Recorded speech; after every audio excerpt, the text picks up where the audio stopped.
சுவாமி தயானந்த சரஸ்வதி பார்த்தீங்கன்னா ஆரிய சமாஜை வந்து நிறுவியிருப்பார். எங்கே பார்த்தீங்கன்னா பஞ்சாபில் 1875 வந்து நிறுவியிருப்பார்.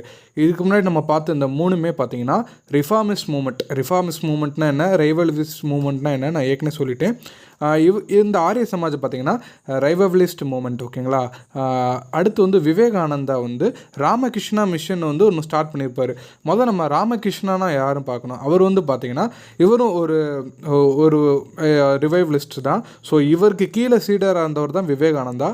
இவர் சொன்ன அந்த கோட்பாடுகளை ஃபாலோ பண்ணணுன்னு ராமகிருஷ்ணா மிஷன் ஸ்டார்ட் பண்ணியிருக்காரு.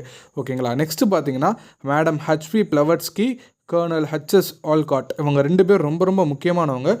தியோஃபிசிக்கல் சொசைட்டின்னு ஒன்று ஸ்டார்ட் பண்ணியிருப்பாங்க. எங்கே பார்த்தீங்கன்னா யூஎஸ்ஏல வந்து 1875 ஸ்டார்ட் பண்ணியிருப்பாங்க.